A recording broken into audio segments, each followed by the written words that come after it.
नमस्कार दोस्तों, स्वागत है आप सभी का हमारे यूट्यूब चैनल ऑब्जेक्टिव सेंटर पर। इस वीडियो में हम लोग देखेंगे सामान्य विद्युतीय उपसाधन पर ऑब्जेक्टिव क्वेश्चन। तो चलिए शुरू करते हैं। पहला क्वेश्चन है, निम्न में से 4 टर्मिनल युक्त स्विच कौन सा है? ऑप्शन है intermediate switch, flash type single way switch, flash type two way switch, D है इनमें से कोई नहीं। तो जिसमें 4 टर्मिनल होता है वह स्विच होता है आपका इंटरमीडिएट स्विच। यहाँ पे पहला ऑप्शन से हो जाएगा इंटरमीडिएट स्विच 4 टर्मिनल युक्त स्विच होता है। चलते हैं अब नेक्स्ट क्वेश्चन पे। दूसरा है, एयर सर्किट ब्रेकर कितने वोल्टेज के लिए प्रयोग किया जाता है? ऑप्शन है 790 वोल्ट, 660 वोल्ट, 690 वोल्ट, 700 वोल्ट। तो जो एयर सर्किट ब्रेकर होता है यह 660 वोल्ट के लिए प्रयुक्त होता है। तो यहाँ पे इसका भी आंसर से हो जाए 660 वोल्ट के लिए प्रयोग किया जाता है। तीसरा क्वेश्चन है, स्क्रू टाइप होल्डर का चूड़ीदार भाग किस पदार्थ का बना होता है? ऑप्शन है पोर्सिलीन, बैकेलाइट, कॉपर, फ्लोरोसेंट। तो जो स्क्रू टाइप होल्डर रहता है इसका जो चूड़ीदार भाग होता है यह बनाया जाता है पोर्सिलीन का। तो यहाँ पे इसका ये आंसर से हो जाएगा पोर्सिलीन। चौथा क्वेश्चन है, घरों में प्रायः कौन से होल्डर काम में लिए जाते हैं? Option screw type holder, batten holder, angle holder, D इनमें से कोई नहीं। तो जो हमारे घरों में प्रायः यूज किया जाता है वह होल्डर रहता है बैटन टाइप होल्डर। यहाँ पे इसका बी आंसर से हो जाएगा, बैटन होल्डर यूज करते हैं हम लोग। पांचवा क्वेश्चन है, उच्च वोल्टेज सर्किट ब्रेकर के इंसुलेशन प्रतिरोध का मान बताइए। ऑप्शन है 1 किलो ओम, 10 ओम, 20 मेगा ओम, 2000 मेगा ओम। तो जो उच्च वोल्टेज सर्किट ब्रेकर रहता है उसका जो इंसुलेशन प्रतिरोध होता है वह 2000 मेगा ओम होता है। यहाँ पे इसका डी आंसर से हो जाएगा 2000 मेगा ओम। छठा क्वेश्चन है कि नीचे दिया गया चित्र किस सर्किट ब्रेकर को दर्शाता है? ये जो सर्किट ब्रेकर है यह कौन सा सर्किट ब्रेकर है? तो ये जो दिख रहा है यह कहलाता है आपका आयल सर्किट ब्रेकर। तो यहाँ पे इसका सी आंसर सी हो जाएगा, आयल सर्किट ब्रेकर। फिगर एक बार अच्छे से देख लीजिए, ये है आपका आयल सर्किट ब्रेकर। यहाँ पे इसका सी आंसर से हो जाएगा। सातवां क्वेश्चन है, स्विच होल्डर सॉकेट प्लग इत्यादि किस पदार्थ से बनाए जाते हैं? ऑप्शन है लोहे से, माइका से, बैकेलाइट से, एबोनाइट से। तो जो स्विच होल्डर सॉकेट प्लग ये जो रहते हैं ये सब पदार्थ जिससे बनाया जाता है वह पदार्थ रहता है बैकेलाइट का। तो यहाँ पे इसका सी आंसर हो जाएगा, बैकेलाइट से स्विच होल्डर सॉकेट प्लग इत्यादि बनाए जाते हैं।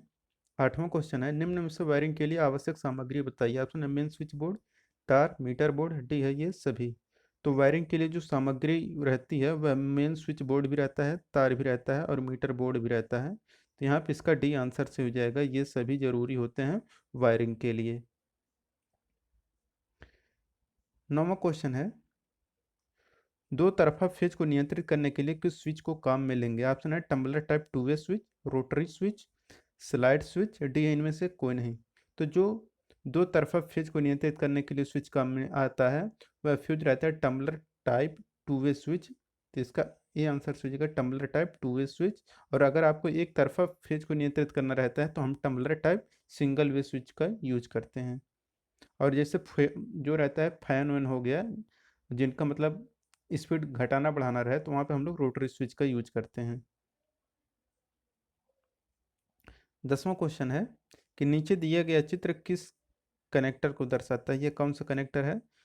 Option AC connector, press connector, heater connector. तो आप लोग अगर हीटर देखे होंगे तो हीटर जो रहता है आपका वो जो चलाया जाता है उसमें लगाया जाता है, ये पत्थर का रहता है।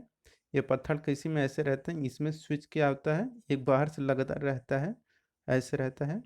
ये वाला इसी में फंसाया जाता है, ये वाला इसमें फंसाया जाता है और ये ऐसे करके रहता है। तो ये आपका रहता है हीटर का कनेक्टर का रहता है। तो यहाँ पे इसका सी आंसर हो जाएगा, हीटर कनेक्टर का है यह फिगर। 11 नंबर क्वेश्चन है, 3 पिन सॉकेट में सबसे बड़ा छेद किसका होता है? ऑप्शन है अर्थिंग का, फेज का, न्यूट्रल का, डी इनमें से कोई नहीं। तो जो 3 पिन सॉकेट होता है उसमें जो सबसे बड़ा छेद होता है वह अर्थिंग का होता है, सबसे बड़ा छेद अर्थिंग का होता है। तो यहाँ पे इसका ए आंसर हो जाएगा अर्थिंग का। 12 नंबर क्वेश्चन है कि सीढ़ियों में बल्ब को जलाने व बुझाने के लिए किस स्विच का प्रयोग किया जाता है? ऑप्शन है flash type two way switch, flash type single way switch, knife switch, D इनमें से कोई नहीं। तो सीढ़ियों में बल्ब को जलाने व बुझाने के लिए जो स्विच का यूज किया जाता है वह रहता है flash type two way switch. यहाँ पे इसका बी आंसर से हो जाएगा फ्लैश टाइप, सॉरी यहाँ पे टू वे स्विच है ना, तो ऑप्शन नंबर ए सही होगा, flash type two way switch. Option number A सही हो जाएगा। 13 नंबर क्वेश्चन है कि एक तरफ के सर्किट को नियंत्रित करने के लिए काम में किसका यूज किया जाता है। Option intermediate switch, one way switch, to way switch, D इनमें से कोई नहीं। तो एक तरफ के सर्किट को नियंत्रित करने के लिए हम लोग क्या करेंगे, वन वे स्विच का ही यूज करेंगे। अगर दो अगर तरफ के सर्किट को नियंत्रित करना है तो टू वे स्विच यूज करेंगे। 14 नंबर क्वेश्चन है, नीचे दिए गए चित्र द्वारा किस स्विच को दर्शाया गया है। ये वाला जो आप फिगर दिख रहा है ये तो आप लोगों के घर में जो यूज होता है। तो ऑप्शन है आपका knife switch, bed switch, tumbler type single way switch, D इनमें से कोई नहीं। तो ये जो फिगर दिख रहा है ये जो स्विच है कहलाता है, यह कहलाता है आपका bed switch, B E D bed switch कहलाता है, बेड स्विच। तो यहाँ पे इसका आपका बी आंसर से हो जाएगा बेड स्विच। 15 नंबर क्वेश्चन है, मिनिएचर सर्किट ब्रेकर यानी कि एमसीबी का उपयोग नियंत्रण और सुरक्षा के लिए घरेलू और वाणिज्यिक प्रतिष्ठानों में किया जाता है। डबल पोल और ट्रिपल पोल में एमसीबी की धारा की रेटिंग का मान कितना होता है। तो डबल पोल और ट्रिपल पोल में जो एमसीबी की धारा की रेटिंग होता है वह होता है आपका 5 से 60 एम्पियर का होता है। यहाँ पे ऐसा कौन सा ऑप्शन दिख रहा है, ऑप्शन नंबर डी दिख रहा है, तो 5 से 60 एम्पियर। चलते हैं नेक्स्ट क्वेश्चन पे। 16 नंबर क्वेश्चन है, एक लैंप को 3 स्थानों से नियंत्रित करने के लिए किस स्विच को काम मिलेंगे। तो देखिए कह रहा है कि एक लैंप रहेगा और 3 स्थानों से आपको नियंत्रित करना है, तो इसके लिए हम लोग जो यूज करेंगे वह रहेगा आपका इंटरमीडिएट स्विच से। इंटरमीडिएट स्विच से हम लोग इसको यूज कर सकते, मतलब नियंत्रित कर सकते हैं, कंट्रोल कर सकते हैं। क्यों, एक तो इंटरमीडिएट स्विच ले लेंगे और इसके बाद और क्या लेंगे हम लोग, और दो ले लेंगे टू वे स्विच। और इंटरमीडिएट स्विच से हम लोग 3 स्थानों को नियंत्रित कर सकते हैं। इंटरमीडिएट स्विच आपका बहुत इंपॉर्टेंट होता है कि इंटरमीडिएट स्विच से ही हम लोग 3 स्थानों से नियंत्रित कर सकते हैं। 18 नंबर क्वेश्चन है कि निम्न में से उपसाधन का प्रकार है। ऑप्शन है सुरक्षा उपसाधन, नियंत्रण उपसाधन, धारक उपसाधन, डी है ये सभी। तो जो उपसाधन का प्रकार है वह रहता है आपका सुरक्षा उपसाधन भी, नियंत्रण उपसाधन भी, धारक उपसाधन भी। तो इसका डी आंसर से हो जाएगा ये सभी। 19 नंबर क्वेश्चन है, 1 टन के एयर कंडीशनर के लिए प्रयुक्त एमसीबी की धारा की परास का मान बताइए। ऑप्शन है 8 से 10 एम्पियर, 10 से 12 एम्पियर, 10 से 15 एम्पियर, डी इनमें से कोई नहीं। तो 1 टन के एयर कंडीशनर के लिए जो एमसीबी की धारा की परास होता है वह परास होता है 10 से 15 एम्पियर का। तो इसका सी आंसर से हो जाएगा 10 से 15 एम्पियर का। 20 नंबर क्वेश्चन है कि निम्न में से रोटर स्विच प्रयुक्त युक्ति कौन सी है। तो रोटर रोटर मतलब जो गोल गोल घूमता हो। तो गोल गोल घूमता कौन है, ग्राइंडर भी घूमता है, पंखा भी घूमता है, जबकि हीटर क्या होता है आपका फिक्स होता है, ये घूमता तो है नहीं। तो यहाँ पे इसका सी आंसर से हो जाएगा ए और बी दोनों सही हैं, ग्राइंडर और पंखा दोनों रोटरी स्विच यू, यूज करते हैं। 21 नंबर क्वेश्चन है, नीचे दिए गए चित्र द्वारा किस स्विच को दर्शाया गया है। ये जो स्विच है यह कौन सा स्विच है, तो ये आपको पता होगा। ऑप्शन है rotor switch, bell switch, intermediate switch, band switch. यह कहलाता है आपका इंटरमीडिएट स्विच होता है। तो इसका सी आंसर से हो जाएगा इंटरमीडिएट स्विच। 22 नंबर क्वेश्चन है, जहाँ पर रोशनी का प्रभाव तिरछा रखना होता है वहाँ पर किस प्रयुक्त होल्डर का उपयोग किया जाता है। ऑप्शन है angle holder, batten holder, screw type holder, D इनमें से कोई नहीं। तो जहाँ पर रोशनी का प्रभाव तिरछा रखना होता है वहाँ पर हम लोग जो होल्डर यूज करते हैं वह बैटन होल्डर रहता है। यहाँ पे इसका भी आंसर से हो जाएगा, सॉरी बैटन होल्डर यहाँ पे नहीं, एंगल पे करना है ना, तिरछा करना है तो मतलब एंगल होल्डर, एंगल पे करना है कि मतलब तिरछे पे अगर रोशनी अगर आपको प्रभाव रखना है तो यहाँ पे हम लोग एंगल होल्डर का यूज करेंगे क्योंकि यह एंगल में मुड़ा होता है। तो यहाँ पे 22 का ये आंसर हो जाएगा एंगल होल्डर। 23 नंबर क्वेश्चन है,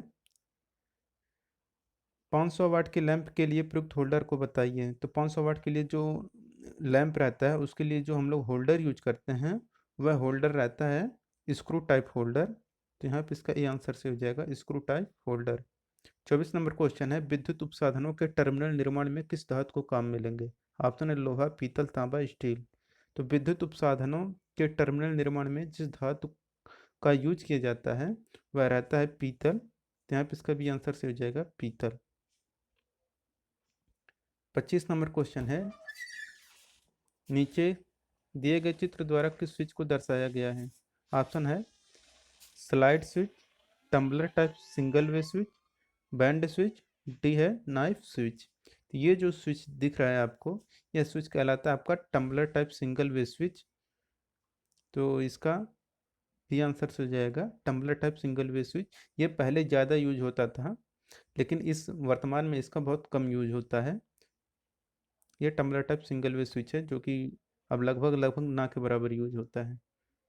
26 नंबर क्वेश्चन है, एक फेज को नियंत्रित करने के लिए प्रयुक्त किया गया स्विच कौन सा है? ऑप्शन है flash type single way switch, rotary switch, knife switch, D है इनमें से कोई नहीं।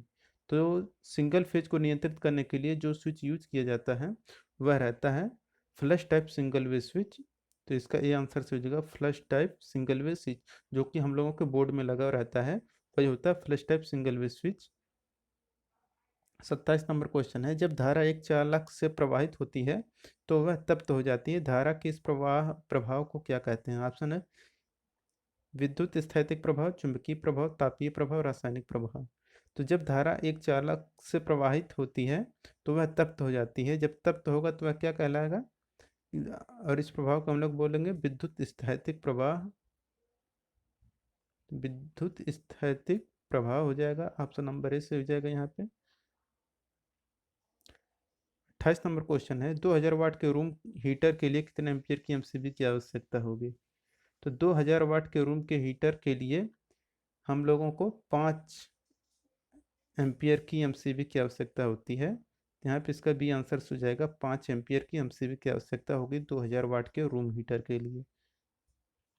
29 नंबर क्वेश्चन है, नीचे दिया गया चित्र किस स्विच को दर्शाता है? ऑप्शन है tumbler type two way switch, knife switch, rotary switch, slide switch. तो ये जो स्विच दिख रहा है यह कहलाता है tumbler type two way switch. तो इसका ए आंसर से हो जाएगा tumbler type two way switch. 30 number question है, रेडियो ट्रांजिस्टर में बैंड बदलने के लिए किस स्विच को काम में लिया जाता है? ऑप्शन है knife switch, rotary switch, slide switch, D इनमें से कोई नहीं। तो रेडियो ट्रांजिस्टर में बैंड बदलने के लिए जिस स्विच का यूज किया जाता है वह रहता है स्लाइड स्विच। तो इसका सी आंसर से हो जाएगा स्लाइड स्विच। 31 नंबर क्वेश्चन है, एक तरफा फेज के नियंत्रण में कौन सा स्विच प्रयोग किया जाता है? ऑप्शन है tumbler type single way switch, intermediate switch, knife switch, rotary switch. तो एक तरफा फेज के नियंत्रण में जो स्विच प्रयोग किया जाता है वो यह स्विच रहता है आपका tumbler type single way switch. तो इसका ये आंसर से हो जाएगा tumbler type single way switch. 32 number question है, नीचे दिया गया चित्र किस होल्डर को दर्शाता है? तो ये जो होल्डर दिख रहा है आपको जो कि आपके घरों में यूज किया जाता है, देखोगे कहीं पर अगर आपको ले जाके लटकाना रहता है बाहर कहीं तो इसके लिए हम लोग इस होल्डर को यूज करते हैं। तो ये कहलाता है आपका पैंडेड होल्डर। तो यहाँ पे इसका बी आंसर हो जाएगा पैंडेड होल्डर। 33 नंबर क्वेश्चन है, आयल सर्किट ब्रेकर का प्रयोग कितने किलोवाट की सप्लाई लाइन में किया जाता है? आपने 33 kilo volt, 220 kilo volt, 240 kilo volt, 11 kilo volt. तो आयल सर्किट ब्रेकर का प्रयोग हम लोग 220 किलो वोल्ट की सप्लाई लाइन में करते हैं। यहाँ पे इसका भी आंसर हो जाएगा 220 किलो वोल्ट। 34 नंबर क्वेश्चन है, निम्न वोल्टेज क्षमता का सर्किट ब्रेकर कौन सा है? ऑप्शन है miniature circuit breaker, air circuit breaker, oil circuit breaker, D इनमें से कोई नहीं। तो जो निम्न वोल्टेज क्षमता का सर्किट ब्रेकर रहता है वह एयर सर्किट ब्रेकर होता है। तो इसका भी आंसर से हो जाएगा एयर सर्किट ब्रेकर।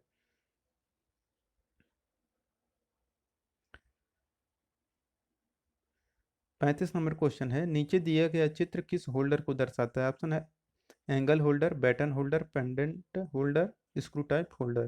तो देखिए ये जो होल्डर है यह होल्डर जो है बैटन होल्डर कहलाता है। तो इसका बी आंसर से हो जाएगा बैटन होल्डर। देखे होंगे आप लोग कि ये क्या होता है, आपका नीचे का है जो ये फिक्स रहता है, और ये क्या है, आपको यहाँ पे आपका बल्ब लगता है, ऐसे आपका यहाँ पे बल्ब लगाता है। बल्ब लगेगा तो ये आपका कहलाता है, आपका बैटन होल्डर होता है यह। तो इसका भी आंसर सही हो जाएगा। बल्ब आपका यहाँ पे घूम के लगता है। 36 नंबर क्वेश्चन है, सॉकेट के अंदर लगी पिनें किसकी बनी होती है? ऑप्शन है ब्रास, कॉपर, लोहा और एल्युमिनियम। तो जो सॉकेट के अंदर लगी पिनें होती हैं, यह पिनें ब्रास की बनी होती हैं, जिसका ये आंसर से हो जाएगा ब्रास। दोस्तों, अगर वीडियो पसंद आया हो तो वीडियो को लाइक करिए। अगर आप हमारे चैनल पर नए हैं तो चैनल को सब्सक्राइब करिए। जिन लोगों ने वीडियो को शेयर नहीं किया वो लोग वीडियो को शेयर कर दें। मिलते हैं नेक्स्ट वीडियो में विद्युत अपघटन के साथ। तो नेक्स्ट चैप्टर रहेगा हमारा विद्युत अपघटन, जो कि 8वां चैप्टर रहेगा। आप लोग वीडियो को शेयर कर दें। मिलते हैं नेक्स्ट वीडियो के साथ। Thank you.